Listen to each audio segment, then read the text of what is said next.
What's up, everybody? Steven here, the Horror Freak 85. Welcome to a new episode of the House of Horrors with our guest, Jan Birch. How are you doing today?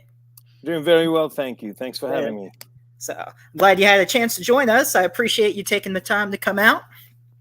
And while we're waiting a few people to go on, how's your week been? Anything interesting going on, or just been hanging out? No, it's good. It's it's midsummer. Summer solstice was Thursday, and I'm Swedish. The biggest holiday we have over the whole year was Friday and Saturday, Sunday this weekend. So Midsummer Eve. Not that I celebrate too much over here in LA, but it's still nice to know the holiday is still going on. It's one of the very few holidays that Christianity didn't take and make their own. The pagans still rule it. What celebrates the holiday, or what's the specifics of it, if I may ask?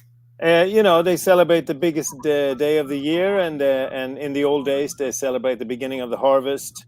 And the light comes to the world and the harvest, and we dance around the upside down fallow symbol actually. To celebrate fertility for the land and for the people and all that good stuff. It's basically right now nowadays it's just one big party for 3 days.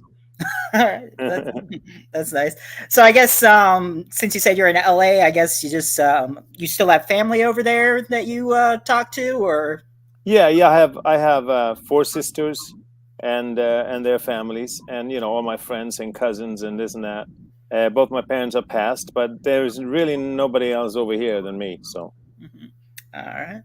Let's see. Jane just came in. He said hello. hello, Jane. So yeah, I guess you grew up in Sweden. Did you have any favorite TV shows or movies that you watched growing up? It was a lot of in Sweden. We just had 2 channels when I grew up, so it's Channel 1 and Channel 2. So whoever had a movie on, watching, and obviously one of my favorite movies that came on was The Shining, Stanley Kubrick's thing when I grew up, and that's still my favorite horror movie of all time, I think. Yeah.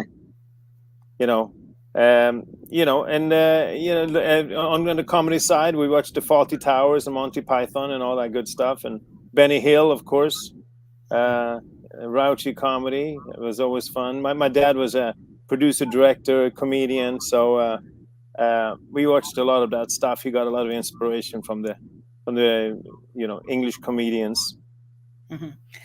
So you always wanted to get into acting then? Yeah, for sure. I did my first play at 5 years old.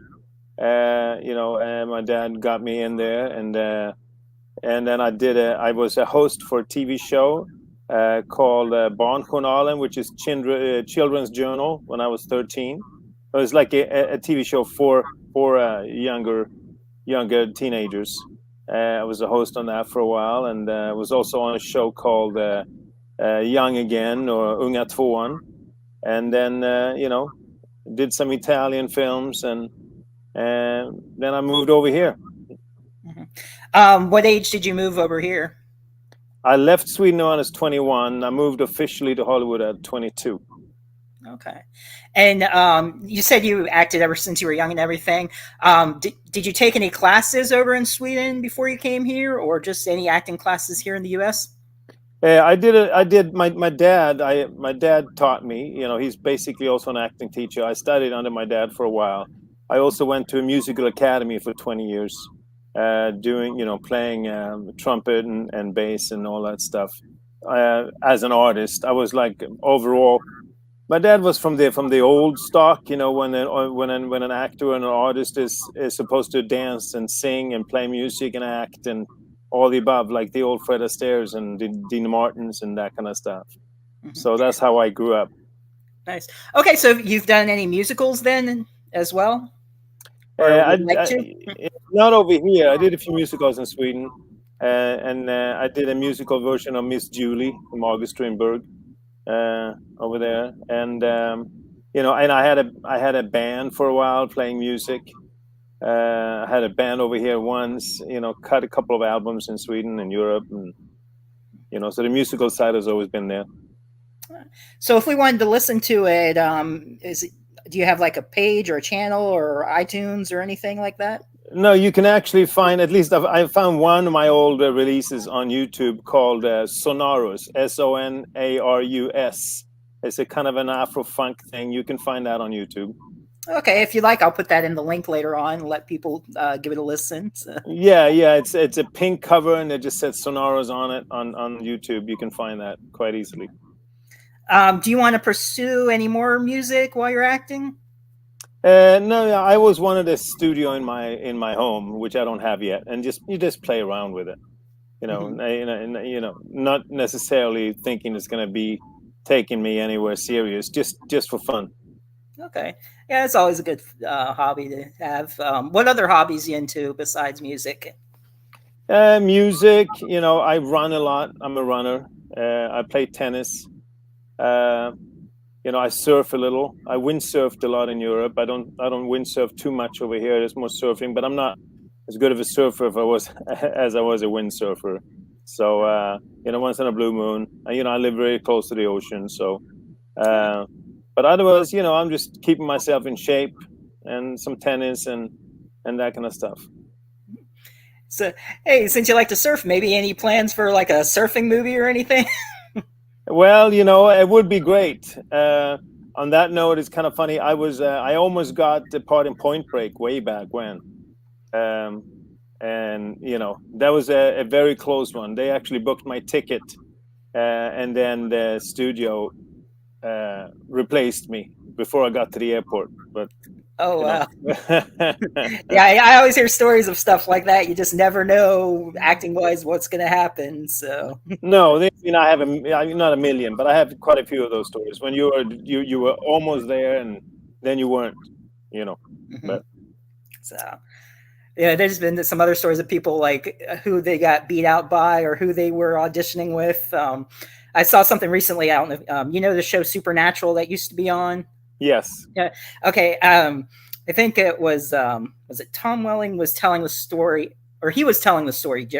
Jensen was about going to audition, and he sees this guy in a jeep and everything, and he's like, "Oh, this dude like."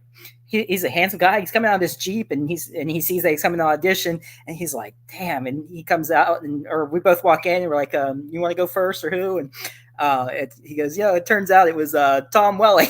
And he got the part there. But then he played my grandfather on Supernatural, and I was on Smallville in season 4. We became best friends. So you just never know who you meet. No, that's for sure. For sure. Have you ever met anyone that you ended up working with, or anything along that story like that? No, I'm more like I met them after. We start hanging out after we were working together, for sure. I've been very fortunate in the aspect of my first feature film ever was with Roger Corman, Mm-hmm. Slumber Party Massacre 3, and then the next one was with Wes Craven, The People on the Stairs, and then I worked with Chuck Russell on Blessed Child. So I met, I worked with some really good directors, and they were all friends. Yeah. Especially Wes and Chuck were very good friends, and so that was fun. Mm-hmm. I was gonna say, I assume you have an agent. Did you have an agent at the time before you got the role of People Under the Stairs? Is that how you got that booked? I had a manager. I had a really good manager at the time. They got me in there. I got to audition with Wes, and at that time, my character wasn't developed very much. So uh, we all like for both my part and for Roach that Sean Whalen booked. We auditioned. We all auditioned for Roach. We all did the movements because neither Stairmaster or the Roach had a tongue, so we couldn't speak. So we all did the same kind of a animated actions for Wes, um, especially for the Stairmaster because he had an idea, but he had not put it on paper yet. So Mm-hmm. that was great for me because after I booked the part, um, we had long talks, me and Wes, almost daily, and every day uh, on set, he came with new pages because of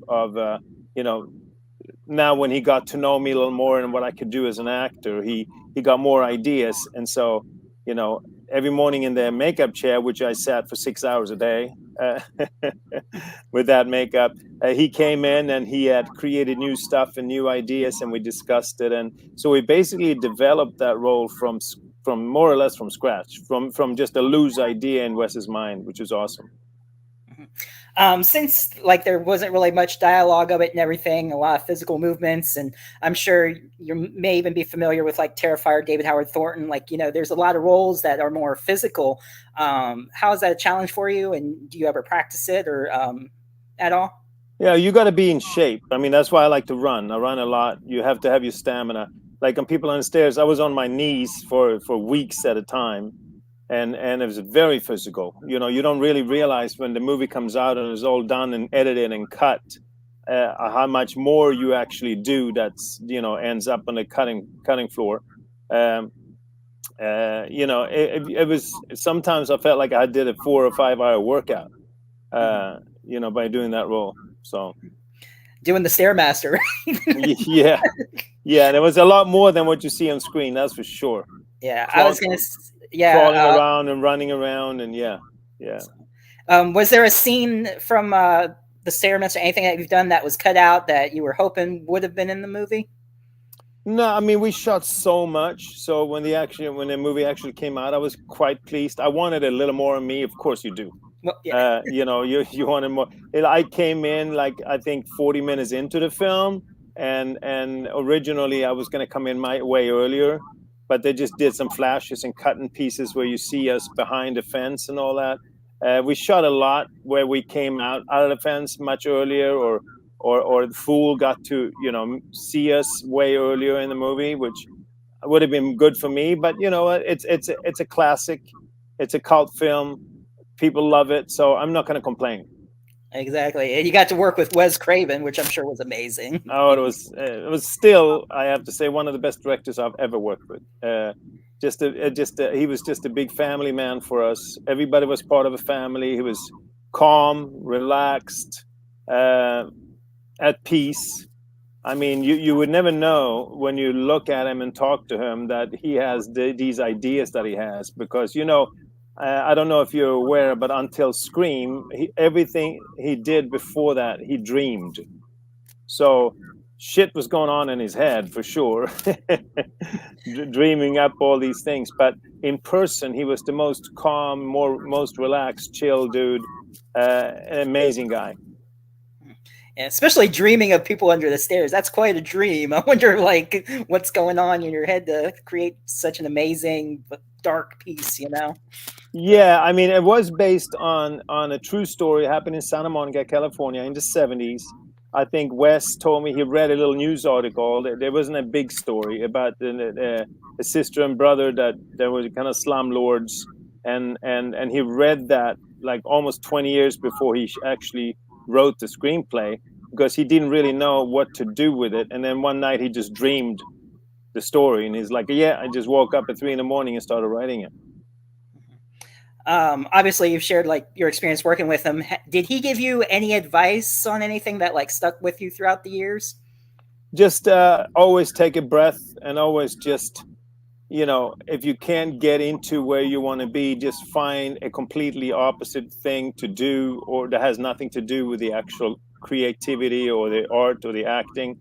Like one example was Fool, Brandon Adams, and I, when we had the scene together in the end, when I explained to him how he could get out and how I could save him. We shot that, he was only 11 years old. We shot that over and over again, and he wasn't really in it. So Wes just said, let's stop everything here. And we shot this in the middle of Hollywood in Renmar Studios. It was a huge block with, just studio buildings. And he took Brandon's hand, and they jogged around the whole studio. They ran around the whole studio. They came back in. He just threw Brandon into the set, and he called action. And that's the take we have.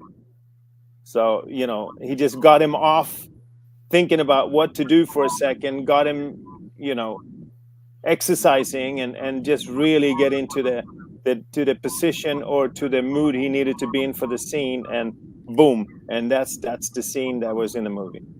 Nice. That's really cool. Besides People Under Stairs, of course, do you have a favorite movie of Wes that he's done? I think I would say Nightmare on Elm Street 3. Dream Warriors, yeah. Yeah, Dream Warriors. Also because Chuck Russell wrote it, which I later on did Bless the Child with, and I really like that screenplay as well. I like the story a lot. Yeah, Bless the Child was a great movie. That's one of my favorites. How was it working with Kim Basinger, being the Samaritan on the bridge there that got to rescue her? That must have been a pretty cool experience. It was awesome. It was a very good experience. What people don't know that I can probably talk about now. Paramount didn't want to talk about it for a long time, but you know, the ending was supposed to be very different. I was doing 3 months in Canada on wires, flying as an angel, because all these people that show up, me being one of them, were guardian angels to certain characters. Jimmy Smits had a guardian angel, the janitor.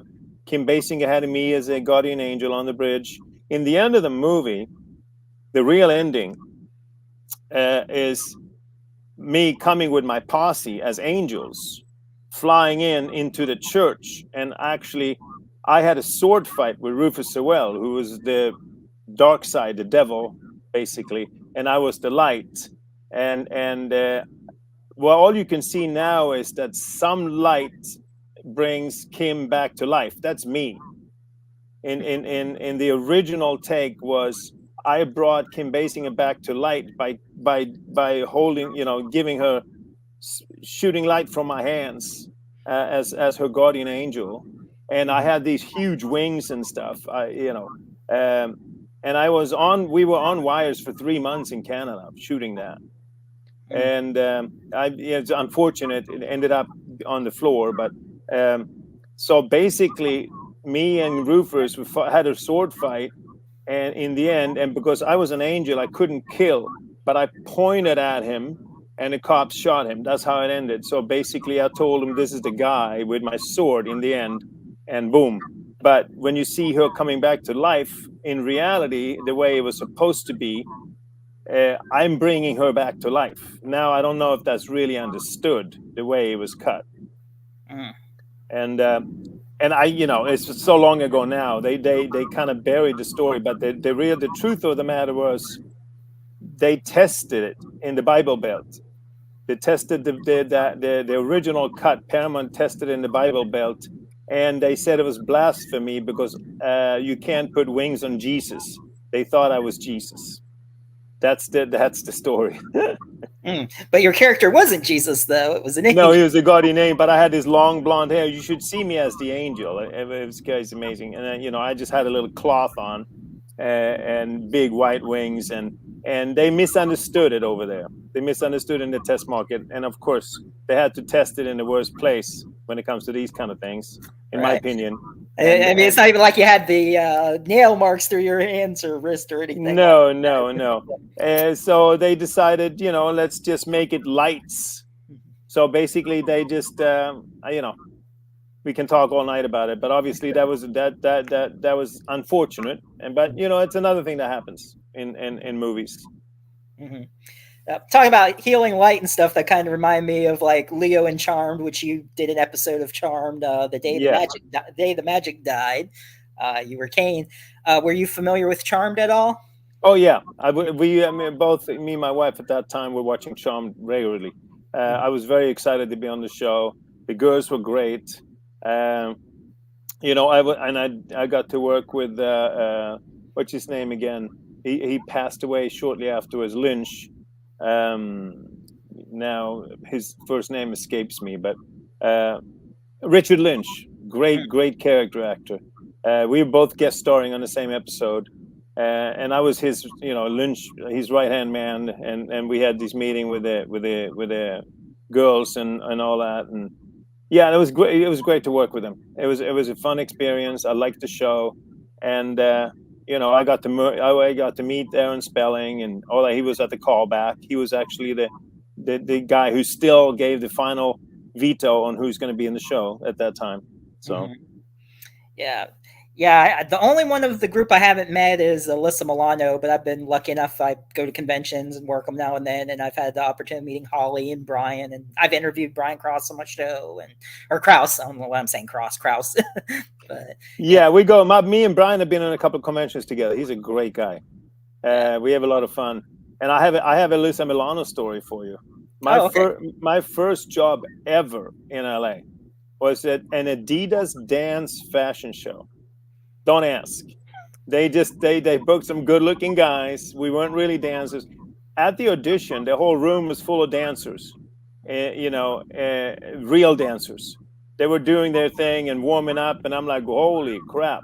And I could move. I'm not, I did some jazz and all that, but it was a fashion show. It was for Adidas, so they was kind of looking for not just dancers. They were looking for people who had a look, and I was doing a lot of modeling at the time, and that was, right after I moved here to LA, I got called for this and I auditioned and I got the job. So we were rehearsing for like 2 months, and it was just a bunch of guys and one female. It was Alyssa Milano as a 13-year-old, as the lead in that Adidas dance fashion show. So uh, first job in LA with Alyssa, and then we came back to Charm. So that was fun. Kind of a full circle there. Did she Yeah. remember that? Did you bring that up to her on set, or? Yeah, I did. I did. We were laughing about it a little bit. That's funny. So, since you've played, an angel, a demon, all of that, is there any creature or monster that you'd like to portray that you haven't yet? I don't think so. I've been Satan. I've been the devil. I've been a vampire with AIDS. I've been angels. You know what? If it would be somebody, maybe I would just like to play a normal guy. Just a normal person. I haven't been normal yet. But you know what? Laugh aside, or joke aside, it's any part that has some substance to it, some meat on the bones, with a good written script and a great story. I love to get my teeth in, no matter what it is. And not on purpose, but I got into the horror a lot, especially because my first film ever was Roger Corman, and I enjoy it. The horror community is amazing. They're very, very loyal. They're very, very trustworthy, and they follow you. They follow you. They want to see you at conventions. I very much enjoy that whole community. So no complaints there. But it's always fun to do different things. So. Yeah. I had a lot of fun doing Brooklyn Nine-Nine with Andy Samberg, doing some comedy. That was fun. Of course, I had to play, a villain in a comedy, but, still, we had a good laugh. So, since you're from Sweden and all that, what did you think? Obviously, it was a joke, the partnership and stuff, but what did you think of the two Swedish inspectors that came over and was helping them? Oh, accent wasn't very good because they weren't real Swedish, but right. It was what it was. I mean, I'm glad they booked some Swedes in there because the whole episode was called The Swedes. Yeah, that was the title. Yeah. So I appreciate that they actually did some authenticity to it, and I think one of my lines were fun because it's also true. He said, "I'm sure they have saunas in Swedish prisons." I'm like, "Yeah, actually they do, and actually they do." And he's just like, that was funny. The way he said it, he's just like, yeah, that must have been fun working with Andy. Andy's great. He's very, very humble, very friendly. Welcome you right away. And one thing with that show that I enjoyed, it's 8 to 5. Even if the shot's not done, if it's 5:01, they go home. It's like going to the office. 8 to 5 every 5 days a week. That's it. So it's easy to plan around it. It's not like any other movie set. Usually it's like, overtime and 11 o'clock and midnight, and you're supposed to go home at 6. You come home at 3 a.m. And that show was just like clockwork. In at 8, out at 5. So yeah, I was sort of going to ask about the difference between working on a television show and a movie. Do you prefer one or the other, and which one would you say is more challenging? You know what? The older I get, the more fun. It's more fun to do. It's not for more fun, but I enjoy TV more than I used to because of the regular times and you know when you go in and out. But I love movies. I'm a feature actor. That's how I always saw myself. Dramatic feature actor, even if I've done some comedy, and I've been good in some dry comedy stuff. But I like to I have some more time to study it. I like to get into the character more. in my younger days or early days, I used to get really into the method thing, which I mean I'm a little less now because I had some experiences that was not that pleasant after I get out of the role. It's hard to get out of the character if you get too deep. But I still prefer film. But nowadays, a lot of TV shows, they are like films. It's not like before, and now everybody can do everything. The biggest A-list stars are doing TV now. When I started out, it was either you do TV or you do film. You can't do both. But the market is so crossover right now, so I enjoy both medias a lot. Yeah. Let's see. There was a question here. What is some of your favorite? I don't know what that's supposed to be. Leads or I don't know. You might have to retype that. My favorite leads maybe favorite. I don't know. I think so. Yeah, he'll probably retype it in a minute. But what TV shows are you watching now? And out of them, which one would you like to guest spot on? I just watched Kaleidoscope or whatever it's called with on Netflix. That was a fantastic show. It was like a Guy Ritchie movie with Esposito and yeah, I just finished it yesterday. 7 episodes, I think. That's a fantastic show about bank robbers or whatever. I enjoy that very much with Rufus Sewell, which is friend of mine from Blessed Child. That's a very good show. I watched a lot of Scandinavian TV shows too. I watched Bonus Family, which is a comedic thing, but it's so today. So it was kind of fun to see, how when you get divorced and you get a new wife and you have a child with both and all these children, and all of a sudden they all get together and they call it Bonus Family because you have this father here and your real father, and then you have your bonus father and you have your mother, and this it was a great show. Oh, I think I heard of that, but I haven't watched it yet. That sort of sounds familiar. How it's just all these people added in the family or something. Yeah, it's so now. So it was fun to see. Who's your favorite actress? My favorite actress, I loved working with Kim Basinger. I have to say, I really loved working with Kim Basinger. She was so sweet. She was so humble, and when we did Blessed Child, when I pulled her out of the car, obviously I was not on that bridge. That was a stuntman. But when we had it in studio, we did my side first. No, her side first. And obviously I was there the whole time. And then we shot a whole day on my side. And she had a double and she refused to leave.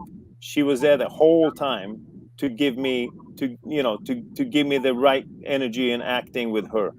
And that's so appreciative, and it's rare because a lot of times on that level they rather have the double do it and then go in the trailer and relax.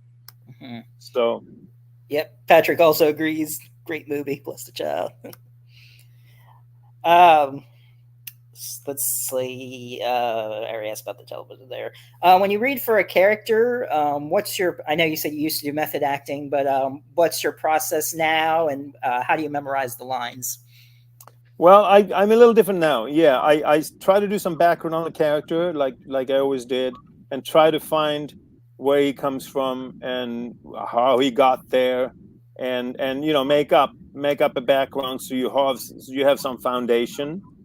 And then after that, start reading the lines. I usually just skim through the script first to get an idea what's happening, and then I try to build on the character. Where is he come from? Where is he going? Why is he doing this? Etc. etc. Now memorization. I started a new thing a few years back. I actually tape my lines and I put headphones in and I listen to it all day long. When I'm out running, I go out shopping. It's just playing in my ears, and sometimes I actually have it on while I'm sleeping. Mm-hmm. And it's just that subconscious mind registers the lines. At least for me, it works. That's something that I started with, like I said, recently, and it works for me. And then you have to go back to reading, because you're reading it over and over. What I usually do is divide it up in scenes, and then I read, one scene until I got it, and then I go to the next scene until I got it, and next scene, and then I go start from the beginning again, and then in between that, I listen to it. Okay. I got a question. Is method dangerous? Well, yeah, it can be. It depends on how deep you go. I mean, you have horror stories like Heath Ledger, when he couldn't get out of the Batman movie, and he had to take all these pills, and that eventually killed him because he couldn't sleep. But I have when I did Slumber Party Massacre 3 wasn't that bad. I slept on. I was playing homeless person supposedly, so I slept on a bus bench for like 3 nights in Venice, and people gave me quarters. That was a weird experience, but they did give me a feel. And but one experience I have that I wouldn't want to do again was when I played Anthony in Sucker, a vampire with AIDS.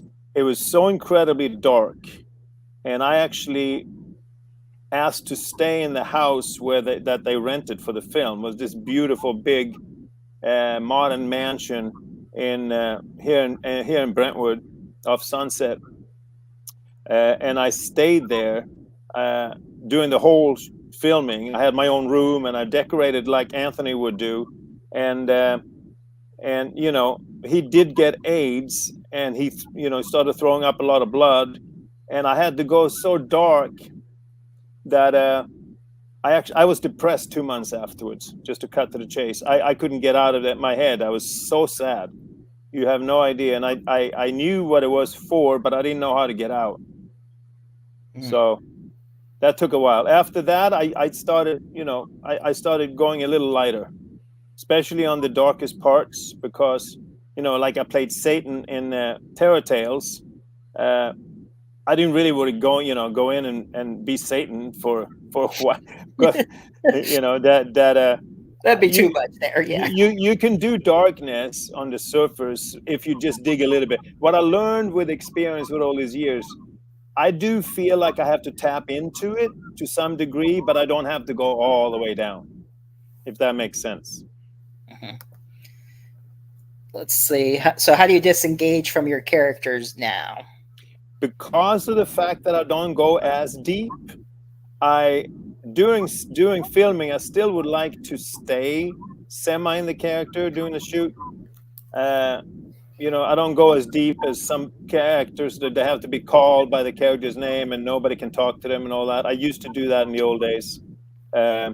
Now, I do become Jan after the shoot, but I'm still halfway in, halfway out. But after we're done shooting, I make it a point of trying to forget about what I just did as fast as possible, so I can be myself again. All right. Are there any movies or shows or anything that you've done that you're most proud of, that fans, it might be underrated, people might not know about, that you'd like to share? Well, Essence of Echoes is underrated. That came out, it was a while ago now. It came out 2001 or 2002. I play a serial killer with multiple personalities. And I think right now, I would like to promote, because I think both of them are very well done. The Devil's Left Hand came out in August last year. It's been out a year soon. It's still 100% on Rotten Tomatoes, I think. And Beneath Us All, the vampire film, the Viking vampire film I did, came out in September last year, and it's still out on all platforms. And that's also 100% Rotten Tomatoes right now. Tomatoes. Tomatoes, tomato, whatever. And a TV series that are out. It's a little edgy, I have to say. It takes place in a strip club. I play this 60, 70 hippie drug dealer in a strip club, but it's a whodunit crime thriller. So it's not really about the strip club thing. It's just the mob boss that, like in Sopranos, the main office is his office was in a strip club. Very similar situation. But when I got the script, it's running right now by the way on Tubi, Tale of Tales. I'm in 4 out of 8 episodes. That's when we started filming it. We shot 4 episodes, then COVID shut the whole business down. So I went back to LA from Michigan, where we shot it, and then when they opened up the business briefly in July, they wanted me to come back, but I didn't want to fly in July 2020, in the middle of COVID, even if the business was out. So I was written out of the last 4 episodes. But I think I really like what I did in the first 4. And reading the script, the character was kind of blank. It was kind of just one of those, there is always a drug dealer in those kind of establishments. And I'm like, why do I want to, I want to do something different. I don't want to play it like just straight up. So I talked to the director, Holly Wallen, and he said, what do you got in mind? I said, you said 60s, 70s maybe. Why am I doing a full-blown 60s, 70s hippie kind of guy and make him a comic relief? So I brought my own clothes. I had 3 different outfits in every episode. And I played him dry but funny. And every time you show up, you kind of get a laugh. So I very enjoyed that part a lot. Enjoyed the part a lot. So that one I would recommend to take a peek at. Tale of Tales, like a tale. Tale of Tales. All right. What was it like filming Amityville Harvest? It was all right. It was a lower budget. So it was a fast shoot and not too much preparation. All my scenes were shot in the middle of the night. So, you have to show up around 6 o'clock in the afternoon and go home at 10 o'clock in the morning. It's always tough. But, it was fun. Thomas Churchill, it was fun to work with him. Sadie Katz, always enjoy her. It was a fun shoot, yeah. So far in your movies, what's some of your maybe favorite practical effects or being covered in blood, like in Terror Tales when you were Satan busting out? What's that like for you? Do you have any favorites? It's always fun. I'm so used to sitting in makeup. Even on Beneath Us All, the vampire now, I turn into a complete monster vampire kind of thing, like Dracula. A lot of makeup on there. It was fun in Terror Tales to be completely covered in blood, but afterwards it's not that fun because it's glue basically. It took I think five washes to get it out and like 10 times to wash my hair. But it's fun. It's fun because it helps you get into the character, and and it's fun too because all that on you can't you're not a comedian when you're covered in blood. So that's fun. I had fun on people on the stairs because my special effect makeups guy Mark Maitrey actually became one of my groomsmen at my wedding. That's how close we got. 6 weeks, 6 hours a day, and he always put Tex Avery cartoons on, and we had a little bit of Ganya possibly and had some laughs while we're sitting there on makeup, and it was K and B, with Greg Nicotero in the lead, who's been heavily involved in Walking Dead in the last few years or many years now, even as a director. It was a fun group of people. So you always get to know the makeup people more when you have to sit and get done every day, and it's always a blast. They're great people.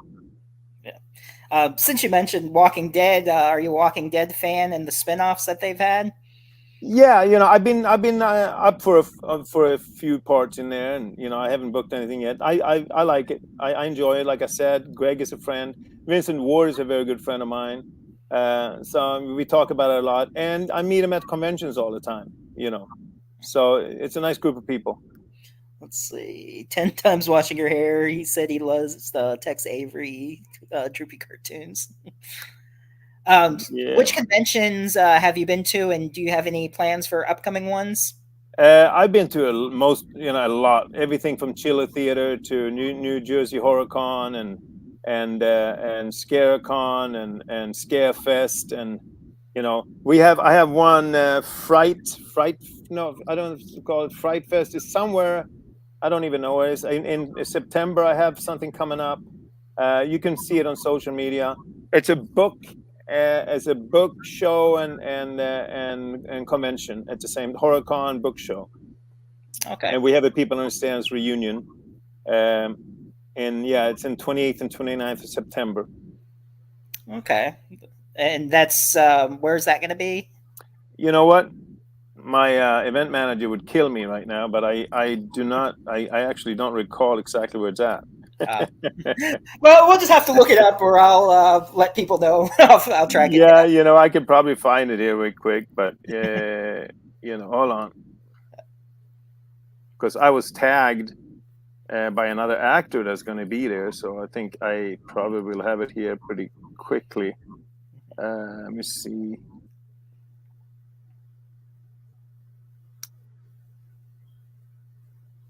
Well, I thought so anyway. Hold on. Now, because I started, I got to find it.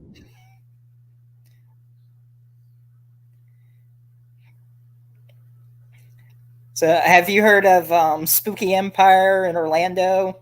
And they also Spooky Empire, I've been to. Yeah. Oh, okay. I've been to Spooky Empire for sure. Here you go. Let me see. Okay, here we go. Where is this place now? We're going to. It's called Fright Reads Book Festival in Benfield Sports Center. It's frightreads.com. Okay. Well, everybody check that out if you're in the area. September 28th, 29th. Yep. Benfield Sports Center, frightreads.com. My full-blown People Understands reunion.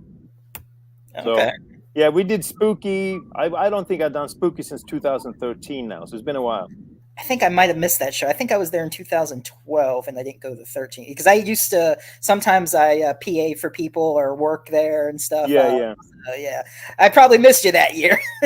So were you like one of the featured guests, or you just had your own like vending table? Or no, I'm always featured guest. I mean, especially guest star or I would hope so. Yeah, I would hope so. Or a reunion. I mean, we even did a reunion. Me and Kelly Jo Minter did a People on the Stairs at Chiller 2008. That was a while ago. So we've been doing it. We did Liverpool and Germany and all that. 2016, 15, 16, 17. We did Europe. Yeah, we do a lot. I forget which year it is. I would have to go back and look, but I don't know if you were there when Sean Whalen was at Spooky Empire, because I met him there one year, and so was oh my gosh, I feel like a fool. I can't remember his real name. Who played Fool? Brandon Adams. That was the same year I was there. That was 2013. Well, if I met those two, I wonder why I didn't meet you, or maybe I just happened to pass by running low on money. I don't know. That's weird. Yeah, no. If they were there, I was there. Yeah, both of them were there. Brian was there and Sean was there. So yeah, no, we only done we did it. We done every time we done Spooky, we've done it together. So dang, I wonder how I missed you. That's crazy. Or maybe I walked by your table and didn't even realize it. Well, don't do that again. No, now I'm like, damn, how did I miss the Stairmaster? Or was there a line maybe and I didn't, or maybe it was was I working that year and maybe I just was like having some time to see people. I don't know, but next convention, I definitely gotta see it next convention. Who cares? Yeah, come next time for sure. But that's crazy though. Like, the two of the three, like, oh well. Yeah, no, we always go together. So I was definitely there if they were there. All right, good to know. Like, I don't need to meet the Stairmaster. He's only part of it. Yeah, that's crazy. Well, you never know who you meet at Spooky Empire, whether they're a guest or sometimes people just like show up. Like, I mean, they may be actors, but just there to see friends or hang out. And I had, I'm sure you know the show that was on Sci-Fi, Face Off. Yes, for sure. I forget which season she was on, but Laura was from Orlando, and I was walking around looking at stuff, and I bumped into her, like accidentally bumped into her. You know how crowded it is; you bump into people here and there. Yeah. I'm like, sorry, and I'm like, oh, Laura, and she's like, hi. I'm like, oh, hi, I'm Steven. I'm like, I didn't know you were here. She's like, oh, I'm just checking things out, and she was really nice. I talked to her for a couple minutes, got a picture with her, and she's like, yeah, you never know who you run into. So, like, I literally bumped into her. I'm like, oh my gosh, I'm so sorry. No, for sure. Yeah, and Face Off on the from the TV show there. Patrick Totopoulos is a good friend of mine. He's good. mhm. He's usually one of the hosts or judges. Yeah, Yeah, I've met V and who's the other judge? Oh, it's been so long. What's his name with the tattoos? I forget his name. yeah, I forgot his name too, but I know who you mean. Yeah, But he was at a spooky one year. I bet him. yeah, Yeah. Hey, maybe it was the you're spooky. That would have yeah. been Mr. Could have Dan. been. Could have been. Who knows? Mr. Dan in horror is here. Welcome. Steven showed up. No worries about being late. He liked you in Terror Tales and People Under the Stairs. Thank you very much. Both of them I enjoyed very much, of course. Yeah, that was a good role. Must have been fun playing the devil. Like a lot Oh of people yeah, I talk to, like who play villains or creatures or whatever in the horror community, every like even though they're that way in a movie, they're like the nicest people, coolest people to chat with in person. Everybody's so great in the community. yeah. No, for sure. I mean, I usually it's like I said with Wes. You could Thank you, never Steven. Glenn Hedrick. you could never you could never know what's in his head when you meet Wes Craven or when you met Wes Craven. God bless his soul. Uh, you know, the most sweetest guy that I think, one of the sweetest directors I've ever met. He's just it was all love, it was all family, everybody's good together, and we were gonna get this done, don't worry about it, that kind of thing. So Mm-hmm. Is there any in anything that you've done that I know most stuff is by the script, but any improv that was done that was kept in the show or movie? no, I mean, when I work with Holly Wallen, which I've done now like 6 projects with, I think. For example, we did Betrayed. I played this Swedish doctor. There was just the actual final take was just a few lines that was on the script. The rest was improv, ad libbing. He lets me do that a lot, and he also directed Tale of Tales, the TV series that are still running on Tubi, and that's a lot of ad lib too, because like he lets you, if he feels like you got the character, he lets you run with it, and if it's too much, he lets you know. But that's why I think especially Tale of Tales was so much fun, because it kind of like the situation just created what I wanted to say, even if it wasn't on the page. Uh, you know, and it's always appreciative when they let you when they let you, so to speak, be free. And some of the best lines in the history of cinema, I mean, you talk to actors, A-listers, and anybody else, is lines that was never on paper. I think even, and don't quote me on it, but I think even like the Al Pacino, "Are you looking at me?" That kind of that was not in the script. Yeah, I think I heard that something along those lines that he did that and they Yeah, kept it. And it's like one of the most famous lines too. So, yeah, for sure. You know, let's see. Steven wants to know. Oh, wrong one.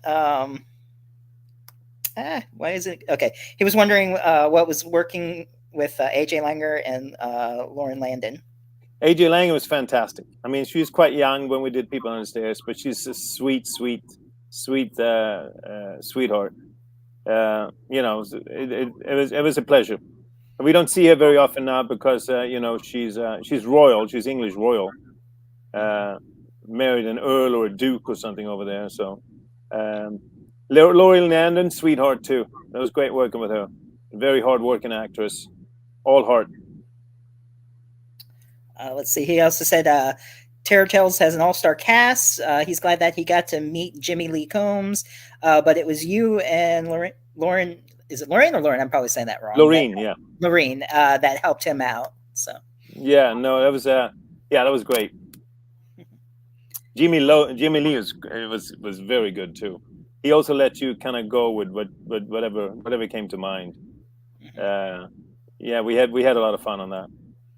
So, who's some of your other favorite co-stars that you've had the opportunity to work with? Rufus as well, for sure. Brandon Adams in People on the Stairs. Even if he was a kid, he gave so much to the camera. It was a pleasure. I worked with Grace Jones on Cyber Bandits and Adam Ant way back when. That was an experience. That was also your audience might not be familiar with the movie, but it's a thriller. But I played a transvestite in it. It came out in '95. That was definitely a twist for me, but it was fun. I had a lot of fun. I think I saw that. I was looking on your. Well, I did a search on YouTube and I found one of your acting reels, and I saw that. What was like calling you Princess or something? Was that Princess Paula? Yeah. Princess Paula? Yeah. No, and Sucker was like I said. I got really deep playing Anthony, the vampire that contracts AIDS, which was a weird twist, but with director Hans Rodionov, who wrote a lot, and he wrote Lost Boys 2 and 3 as well. He's a good friend of mine. That was a very good experience. Like I said, because I really went in. I lived in the house. I was the character for the entire shoot, and I didn't let anybody. I didn't see anybody. Basically, I was in a room, and I only came out when we shot. And then I went back in my room, and I was Anthony. So it was fun. It was a very great learning experience. It was just, I also learned that I shouldn't go too deep. So let's see. What was it like working on the Tim and Eric show? Oh, that was a blast. Those guys are crazy. They're completely off the cuff. They wanted us to do, you think you're big, you think you're overacting, and they said not enough. And then you do it again, and they're like, more and more and more. So that's a very different experience of acting. But they're fun. Since you've done all these different genres, Western, drama, horror, do you have a favorite? Like I said earlier, it's more about the part to me than the category or the genre.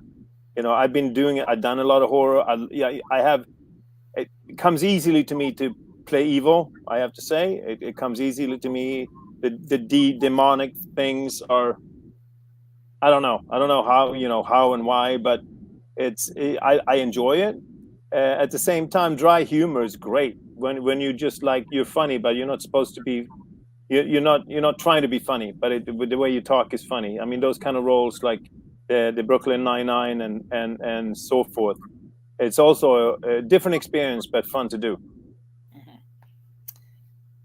Let's see. Just saying that. Oh, Steve was saying that how you worked with Aileen Udi also. Yep. Yeah, for sure. Yeah, on Sky Sharks. Yeah. Do you plan? I mean, obviously you enjoy acting and everything, but do you plan on maybe writing your own script or directing, getting behind the camera, or just acting? No, I have some. I have a production company. My wife is a director, writer, script doctor, and she's done a lot of production, starting in music videos and commercials, and now feature films and TV. But I have a TV project that I worked on for quite some time, that I would like to get off the ground. We have a couple of movies. I have a big Viking movie that I'm starring and producing in, that we have in development. So yeah, no, I'm definitely working on both sides. I haven't thought about directing. I was supposed to direct a movie called Devil's Punch Ball, 1998, I think, that fell through, with Jack Palance. It was a Western movie. And we went as far as location scouting, and I did all the storyboarding and stuff. That would have been my directorial debut, but that's like a long time ago now. And since then, I haven't really thought about directing. Writing maybe, but more developing, creating ideas and treatments and that kind of stuff. All right. Steven said it's honestly funny every time someone says "Hail Satan," he thinks of you. Oh, thank you very much. I don't know if my mom would like that, but hey. Not sure, why not? Well, I'm sure she's getting a kick wherever she's at. Yeah. Let's see what is. I forgot what I was gonna say. Oh, I was speaking of Western stuff. You had worked with Gary Busey. How was that? Oh, Ghost Truck. Oh yeah. Ghost Uh, Rock. Yeah. it was fun. It was fun. All I'm going to say is it was an experience. I don't want to say too much more because everybody's still alive. Gotcha. Yeah. No, I'm sure I've heard stories about him. So I mean, but he seems like an interesting guy. I've met Jake quite a few times. no, he's a great guy. I mean, we had fun on set. You know, joke aside, and I'm a good friends with Jake. Mhm. So you know, we laughed about some stuff happened that on Ghost Rock with his dad and stuff. And I mean, the first thing that was the first time it was the first time I met Gary. He looked at me and he took me aside and he said, "You have such a great look. Don't ever give this up." So that was Mhm. fun. That was the first thing he ever told me. I think the first words he ever came out of his mouth to me. So that was appreciative. Mhm. Uh, it was great to hear when you're on a set with somebody like Gary Busey. Yep. You said you do a lot of running and everything, but how else do you prepare for any type of physical role? Well, just you have to be in shape. You have to stamina. You have to work out. When I did Blessed to Child, which is like I said, the part that you didn't get to see, I just had a towel around my waist. So I worked out twice a day for 6 weeks with a specific diet. Um, no, actually, for 3 months, worked out in the morning and the evening. No matter how late we stopped shooting, even Chuck Russell told me go home and sleep. And I went from the set to the gym, even if it was midnight or 1 o'clock, and then up at 6 and go to the gym again, and then back to the set. So when you have those kind of roles, when everything is shown on screen, you you want to look as good as possible. Mr. Dan Horror just said that he just got Ghost Rock. How is Michael Worth to work with? Seems like a cool guy. Yeah, he was cool. I like I said, Essence of Echoes, I produced and starred in, and I booked. Michael and I had the same manager in those days, so we were friends. So when I did the Essence of Echoes 2001, I booked him for the lead. When I played the serial killer, he played a lead detective, and then after that, the same director did Ghost Rock, and he came along as well on that one. So I enjoy Michael. We're good friends. Nice. What advice do you have for anyone who wants to get into acting? Well, I'm going to sound like everybody else, but um, you have to have a strong stamina, strong head.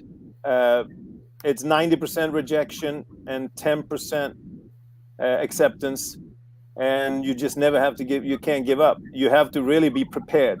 Like I think Morgan Freeman or Denzel Washington said this: you show up, you know your lines, and you respect everybody else, and you listen. If you're ready to listen, you gotta prepare yourself. The preparation is key. You gotta know what you're doing. You have to come prepared, and you have to listen to the other actors. You can learn a lot. And before you get a job, you have to have an enormous perseverance, and believe in yourself, and just let it go. You go on audition and you let it go. I can't even do that after all these years I've been doing it. I can't stop thinking about what I could have done differently, but I'm telling you that's not what you're supposed to do. But I still do it. But you're supposed to just let it go and move on, and that's really when you start booking things. Mhm. Right. And Uh, know this. This is important.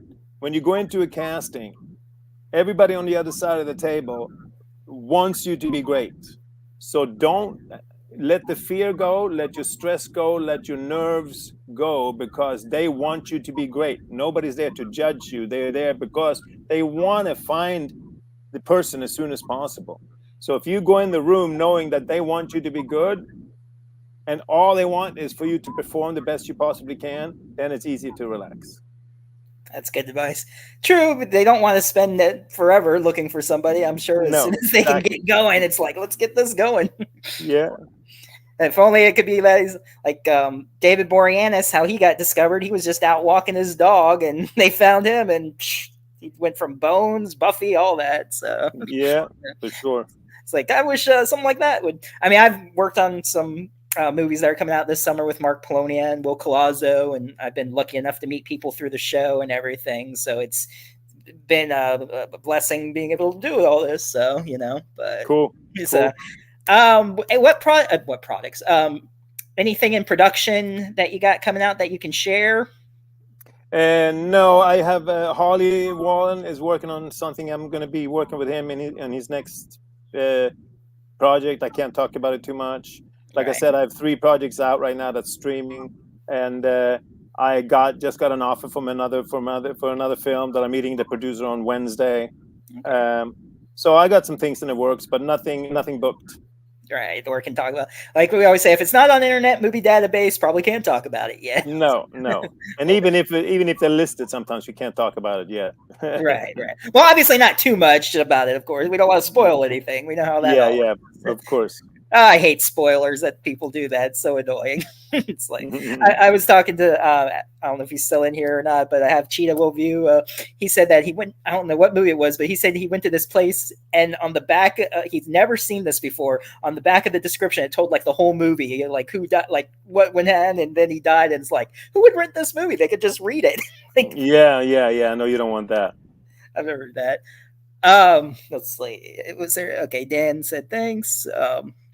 Let's see. Well, we're coming up a little over an hour. I got one final question, but if I mean, you're welcome to stay on longer. But if you want to wrap things up, we can. It's up to you. Yeah, I probably have to wrap pretty soon here. Yeah. So, okay. Well, one thing I always ask: what's something interesting about yourself, whether a talent or hobby that fans may not know about? Well, that I played trumpet for 25 years. They probably won't know. And they can look. They can find Sonorous, the song on YouTube. They can play that little. So, yeah. Since you said, did you write your own songs there, and what inspires you to come up with a song? Yeah, no, I wrote my old songs there. I mean, the Sonorous came out in 1985, so we're talking in quite a while back now. I was very political in my lyrics. That lyrics are always in Swedish. I was, anti-nuclear and all that stuff in the 80s, and I wanted, I was a pacifist. We do mandatory military service, and I went through all these psychological tests to prove that I was a pacifist. So I got to work as a nurse in a hospital instead of the normal military service, which is mandatory. So I did all that, and yeah, you know. That's interesting. All right. Is there any other last questions in the chat here? Or I guess we'll wrap things up here. But I mean, I appreciate it and everything, taking the time. It was a good time learning some stuff about you, talking about your movies. So I enjoyed it very much, Stephen. all right. It was a blast. Thanks Yes. for having me, and please check out my things, and follow me on Instagram and see what else is going on, other cons or whatever. And love to see you at a con sometime. And everybody that's on here, of course, come and see me at a con. Have a chat. Yeah, I'll see what conventions, and I'll put that link or whatever of the one you were talking about, and Cool. hopefully they'll come back to Florida, and maybe next time I won't ignore you. That's crazy. I'm like I said, you never know who you walk by, oh well. No, that's okay. It happens. So, but I'll definitely, if I go con, I'm going to. I want to go to Spooky again this year, but I doubt it. But I'll be going to the Slash and Bash Film Festival in Kansas. Okay. They're going to be premiering Cheerleader Camp Elimination that I have a part in. Julianne Prescott. That's her first movie that she directed. So, and actually, Julianne Prescott was in Amityville Harvest at one point. Oh, yeah. So yeah, I don't know if did you get a chance to meet her? Or were you no, not really. Not different really. Days there. Yeah. But yeah, and then Rocket City Horror Con in January. I'll be doing that one, and hopefully by then Camp Blood 9 will be out and stuff. And so I'm starting to get into that, and hopefully I'll be going to more, and maybe I'll run into you. So I hope so, and come see me for sure. All right, definitely. All right, well, everyone, Stephen, Mr. Dan, everyone who came in, Patrick, and we'll see you next week. Have a good night. Thank you so much. Thanks for having me. Thanks again. Thank you.